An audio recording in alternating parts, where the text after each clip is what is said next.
In this week's news, Chancellor Patterson discussed concerns over the proposed $300 million budget cut to the UW system. Also, will e-cigarettes be treated like regular ones? This ahead on SPTV News. From the University of Wisconsin-Stevens Point, this is your SPTV News with Milica, Mitrovic, and Marty Kauffman.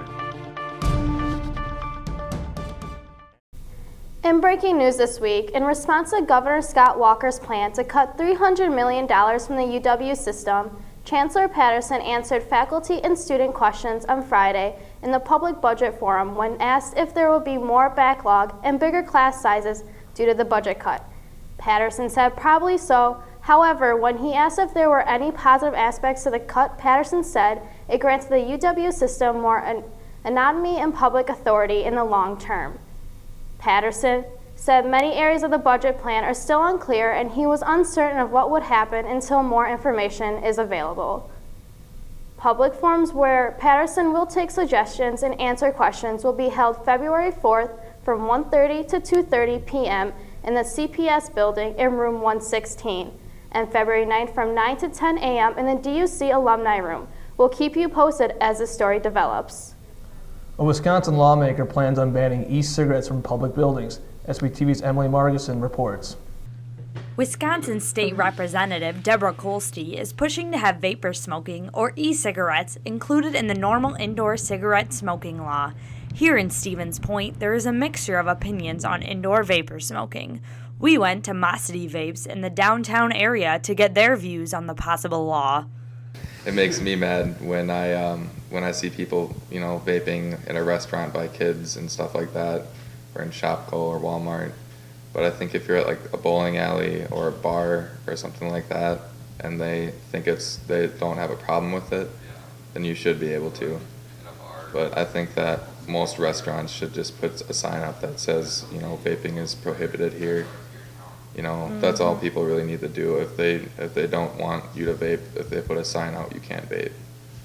There's already laws on that. If they don't let you or have a sign out, then you legally can't do it because you have to follow their rule. Many students at the University of Wisconsin-Stevens Point were indifferent about the possible law being passed.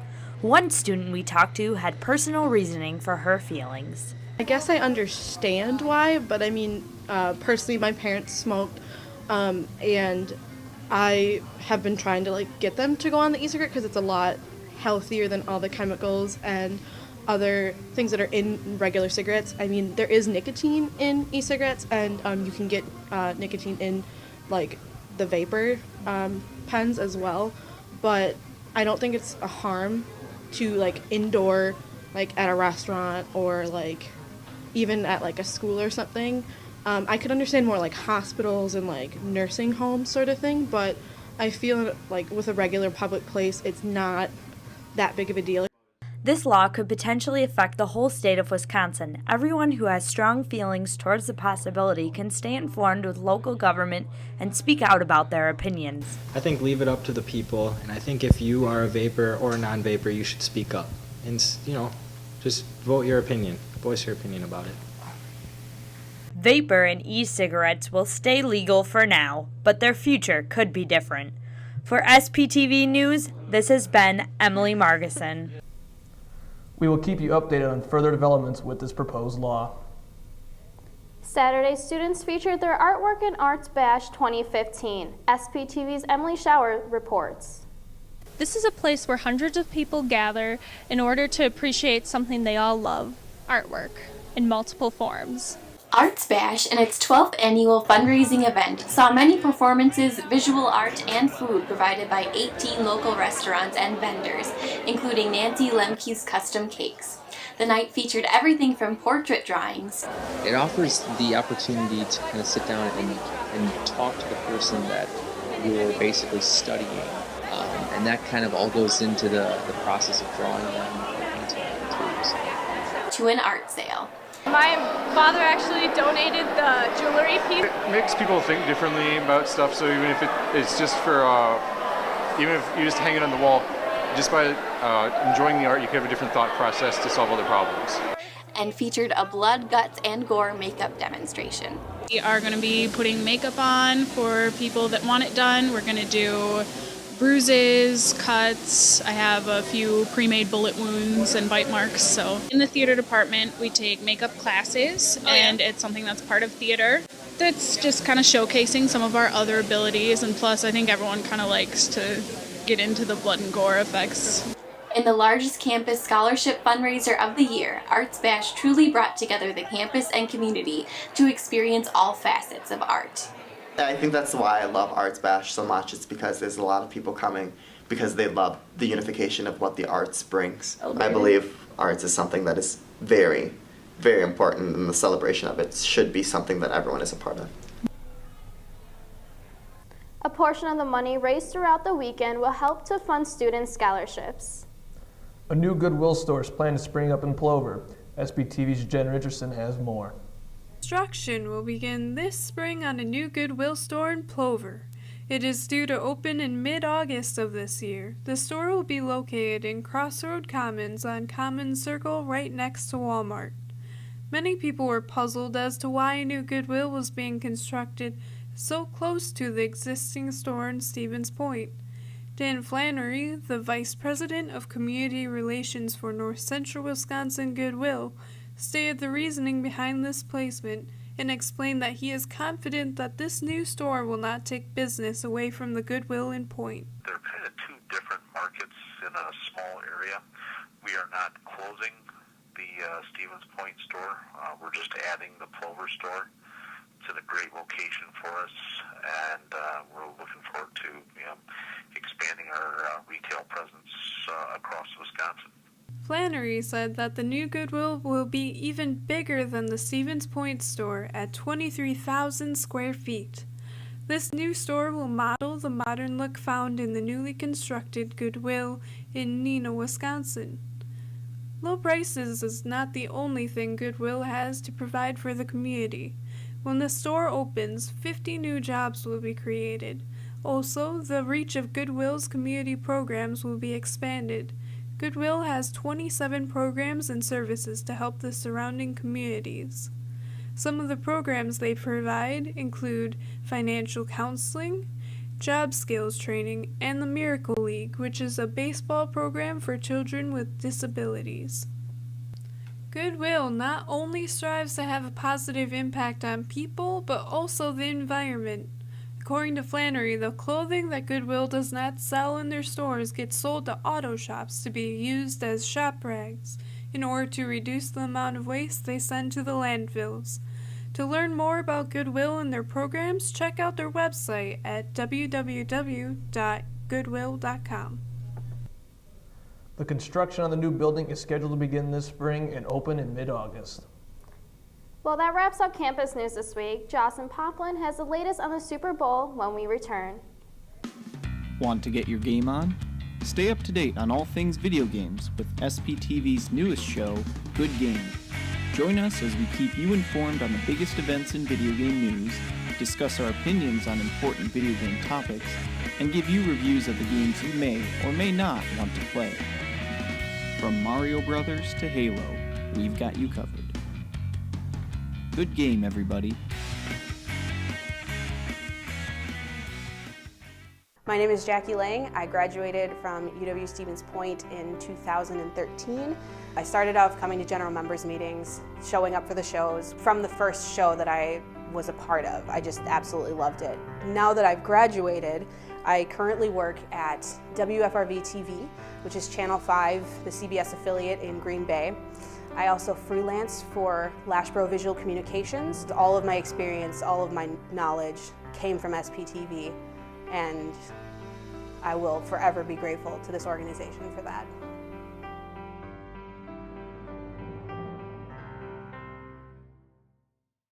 Be a part of something super Greek at UWSP. There are 9 chapters and colonies on campus: Phi Sigma Phi, Gamma Phi Delta, Theta Xi, Sigma Delta Rho, Sigma Tau Gamma, Delta Phi Epsilon, Tau Kappa Epsilon, Phi Mu Alpha Sinfonia, and Phi Omega. Greek life at UWSP is a great way to build your personal support system and resume. With Greek life at UWSP, you won't just be a member, but a happy friend to the chapters and colonies for life. See what opportunities Greek life could offer you. Great opportunity to promote leadership, a great way to get connections, and also to build bonds between different Greeks. You get the opportunity to grow yourself as a leader and as a person, both through your organization and connections through Inter-Greek Council and other avenues like that. Greek life isn't what you see in the movies. I recommend checking out one of the recruitment events for the organizations and just seeing maybe you belong there. You're watching SPTV here on Channel 983 on Charter.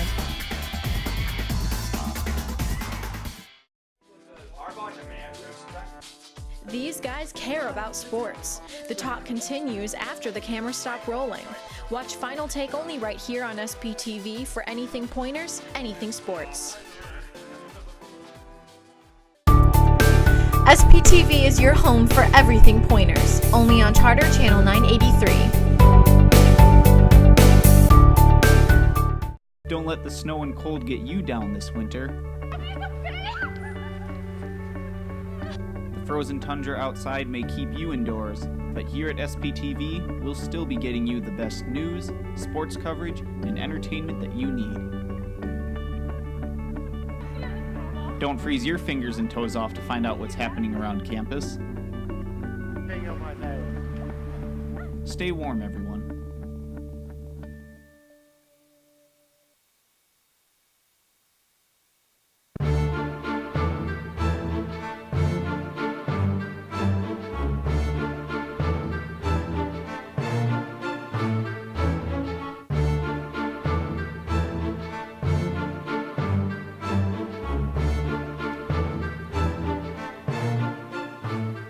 Sports this week, the men's basketball team won both of their games on the road over UW-La Crosse and UW-Eau Claire.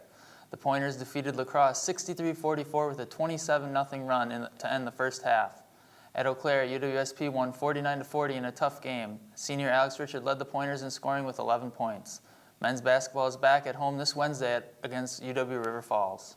On the women's side of the court, the Pointers went 1-1 in action this past week with a 51-41 loss to La Crosse and a 56-43 win over UW-Eau Claire. In the win over Eau Claire, the Pointers were led by sophomore guard Lauren Anklem as she scored a career-high 24 points, including 5 three-pointers.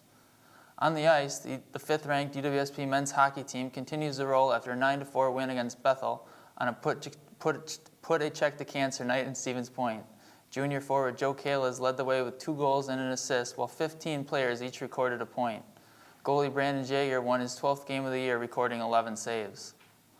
Along with the men's team, the 9th-ranked women's team defeated UW-Eau Claire 4-1. Junior forward Shauna Bollinger scored 2 points with a goal and an assist to lead the UWSP to victory. Other goals for the Pointers came from Megan Minotti and Meredith Ingebretson. Now to the gridiron. On Sunday, the New England Patriots defeated the Seattle Seahawks 28-24 in Super Bowl 49. It was a classic back-and-forth game as the Patriots came out with the win after Russell Wilson threw an interception at the goal line. Winning his 4th Super Bowl, Tom Brady was named Super Bowl MVP the 3rd time in his career, throwing 37 of 50 for 328 yards and 4 touchdowns and 2 interceptions. Now, instead of watching grown men on the gridiron during the Super Bowl, many Americans chose to tune into the 6th annual Puppy Bowl, which featured animals playing with toys on a makeshift field. So since most of you Packer fans out there don't want to talk about the Patriots or Seahawks, we won't. Instead, let's talk about another Super Bowl that took place this weekend, one where we were all winners. The Puppy Bowl aired on the Animal Planet during game time, but you can still head over to animalplanet.com to catch a puppy cam and Puppy Bowl 6 highlights. That's all we have for sports this week, and as always, you can catch more Pointer and national sports news on SPTV's original show, Final Take, or like us on our social media outlets. Up next is Erica Larson with your national entertainment news. Having trouble getting that first date? Ever wonder if soulmates are real? All your burning love questions can now be answered on SPTV's newest show, The Love Doctor. Join the Love Doctor herself, Michaela Hilgard, as she diagnoses UW-Stevens Point's love problems. Whether it's an epidemic of shyness or a case of mixed signals, The Love Doctor is here with the cure.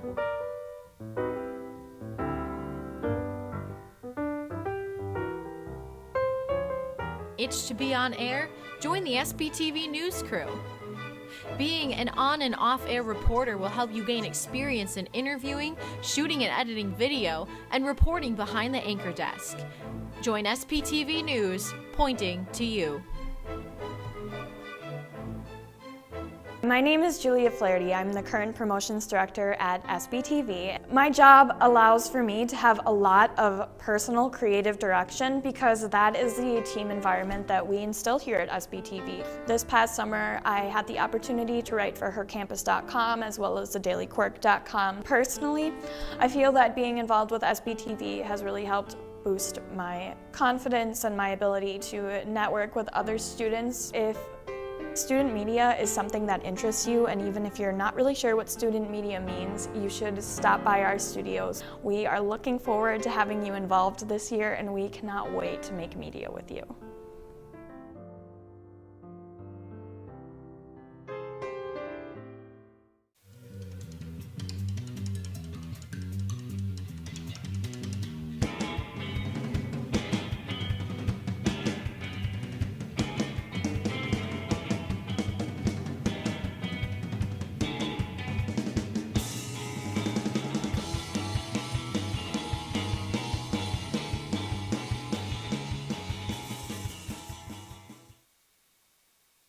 How can you get involved with student media at UWSP?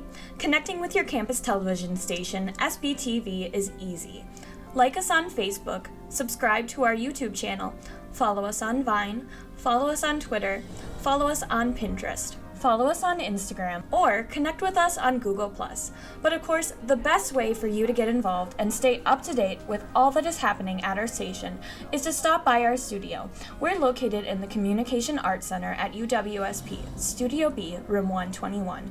You can also drop by our office, Room 130, for more information on station happenings. We can't wait to get you involved. Come join us at SPTV. Let's make media together. It's been 4 years since the Windy City saw drifts so deep, a whopping 19.3 inches, burying old records, making it the 5th largest snowstorm in the city's history. Ryan Young was in Chicago Monday morning. 19 inches, and you can see what neighbors are having to deal with. We decided to come to this neighborhood where you can see cars that are just under all this snow cover. In fact, neighbors have been helping neighbors trying to dig themselves out. Of course, it's going to take a lot of effort. If you look down the road here, there is a guy using a snowblower to just try to blow some of the snow off the sidewalk. In fact, the city says they're not going to even be able to use the side streets here to get the snow plows through here to clear this for quite some time. They have to worry about the major roads. We've seen some power outages, and of course, the crews have been out for 24 hours. So far, so good, but you can see all the snow that's been left behind. While Chicago saw 19 inches, Milwaukee trailed behind with a record 12 inches, which started about 9 p.m. Saturday and ended early Monday morning. Meteorologists issued blizzard warnings in Illinois, but not Wisconsin, as the weekend came to a close. Officials have confirmed measles cases in 14 states across the country. In California, incidents jumped by 54% in a little over a week. New cases in Arizona have people worried about exposure at Sunday's Super Bowl. As Mary Maloney reports, officials say there is real fear and widespread of the disease, but no need for panic. Measles is the most infectious disease known to man. New measles cases in Arizona have put public health officials on the offensive.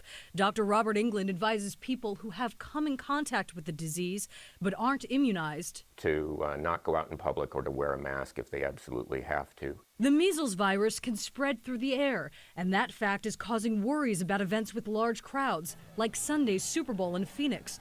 At this point, officials say the chance of contracting the virus is still small. If you were comfortable going into a crowded situation last week, you should be just as comfortable today. This is a vaccine-preventable illness. Vanderbilt University's Dr. Isaac Thompson says the measles vaccine is a victim of its own success. There are now generations, my generation, those with young children who are vulnerable to these diseases who haven't seen this. It's more of a concept in a history book. The current outbreak has spread to 14 states since beginning in California in mid-December.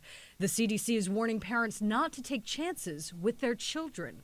I think most parents think measles is gone, but it's forgotten but not gone. And the outbreaks that we're seeing so far this year are a reminder that measles is a plane ride away. I'm Mary Maloney, reporting. The CDC advises parents to have their children vaccinated for measles when they are 1 year old. A second dose should be administered between the ages of 4 and 6. For many big businesses, the Super Bowl is all about the ads. CNN's reporter Andrew Spencer takes a look at some of those you may have missed. A few Super Bowl ads touched on a common theme. This Dove commercial in particular focusing on dads and declaring what makes a man stronger is showing that he cares. Automakers touched on fatherhood as well, as with this ad featuring some high-powered Nissans and a sentimental reunion between father and son. BMW reached back to 1994 for a few laughs. Allison, can you explain what internet is? So Katie Couric and Bryant Gumbel could tout technology in the company's new all-electric car. Can you twerk? Maybe. Fiat went a different route, running an ad featuring a little blue pill and the company's bigger, more powerful crossover. Things got even sillier from there in Super Bowl spots from Doritos and from Mercedes. Other ads, like this one from Nationwide, relied on a bit of star power to get people's attention. No need to reinvent the wheel in Universal's Super Bowl spots, as it teased ahead to several upcoming movie sequels. Mobile Games had a couple of commercials as well, this one getting the movie treatment from actor Liam Neeson. I will have my revenge. The average 30-second spot set companies back $4.5 million this year. Commissioning its own ad during the game and taking on a serious tone, the NFL ran a PSA as part of its No More initiative against domestic violence. Do you have an emergency or not? Yes. And you're unable to talk because... Right. I'm Andrew Spencer reporting. Now in Hollywood, celebrity news. A baby for JT and Jessica, a Breaking Bad star returns to TV, and a Super Bowl weekend record. Here's Andy Rose with today's Hollywood Minute. Justin Timberlake is saying bye to those baby rumors. The former NSYNCer posted a birthday photo to his Instagram account Saturday, announcing he and his wife, actress Jessica Biel, are expecting. JT's post says he's getting the greatest gift ever. The couple doesn't appear to know the sex yet. Timberlake hashtagged boy or girl, and we're taking bets. Breaking Bad star Anna Gunn is headed to CBS. The Emmy winner will shoot a Criminal Minds spin-off pilot with Gary Sinise in February. The two will play FBI agents investigating international cases. The episode will run as part of Criminal Minds' regular season this spring. American Sniper continued its #1 streak at the box office, bringing in almost $32 million. The biopic broke the record for largest unadjusted Super Bowl weekend gross.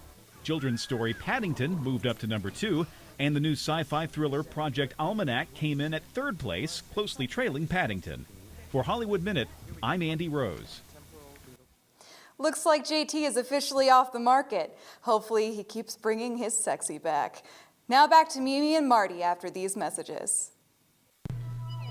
Stand by camera 1. Coming in on camera in 5, 4, 3, 2, 1. Take camera 1. SPTV News serves Stevens Point, the largest city in Portage County and home to 26,000 people. SPTV News covers campus, local, and national news, as well as local sports and entertainment. Milica Mitrovic will present you the latest in Point news. Tune in to Charter Channel 983 or visit our YouTube channel. SPTV News, pointing to you. The Love Doctor is in. Catch all the college romance, dating culture, and love advice from the Love Doctor herself. Michaela Hilgart is the Love Doctor, only right here on SPTV. Don't have a television? Don't worry. SPTV is available on demand at uwsp.edu/SPTV. Find your favorite shows on our website, plus links to all of our YouTube content. Stay up to date with SPTV news that includes information about campus and community happenings. And don't forget to like us on Facebook. We're SPTV-UWSP Television. SPTV. Let's make media together.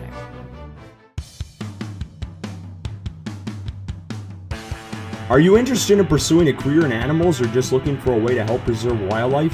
Then the Wildlife Society might be just for you. As one of the largest organizations at UWSP, you will have your chance to help in projects that study and preserve animals, network with professionals, and meet like-minded people.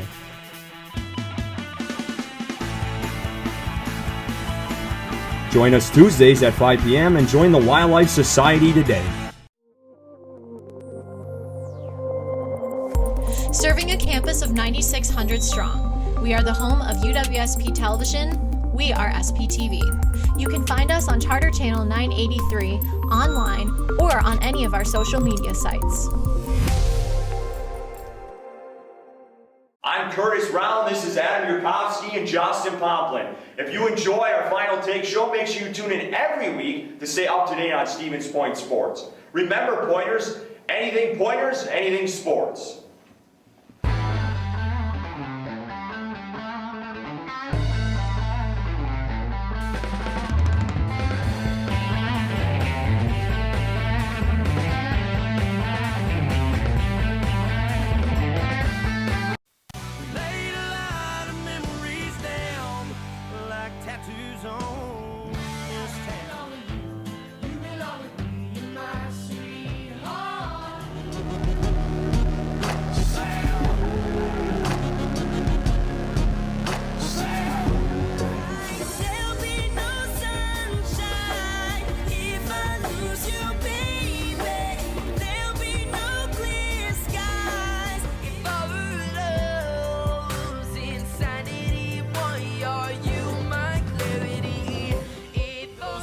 All of the music's here on PMTV Late Night. Catch PMTV running all night long only on SPTV. Let's have a party. Let's have a party. Hi, I'm Laura Braun, the General Manager at SPTV. I'm a Stevens Point native and want to make sure that we're providing you with the best local coverage of all the news, sports, and entertainment as we possibly can. If you have any questions or comments about our organization, feel free to email us or stop by our offices. We're located in the Communication Arts Center at the University of Wisconsin-Stevens Point and can't wait to meet you, because today we can make media together.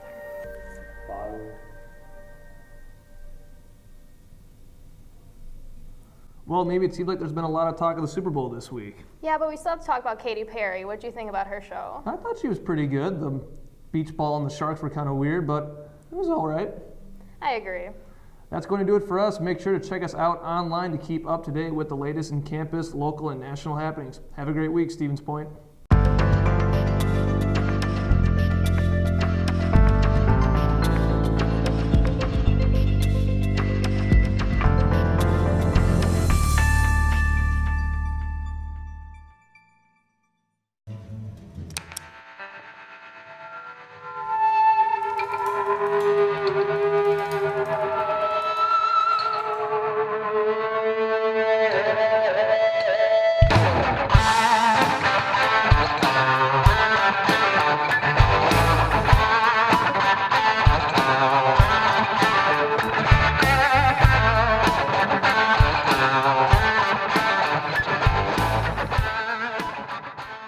Busy student life? No problem. You can catch Final Take on the go in HD by following us on our website. Final Take, for anything Pointers, anything sports.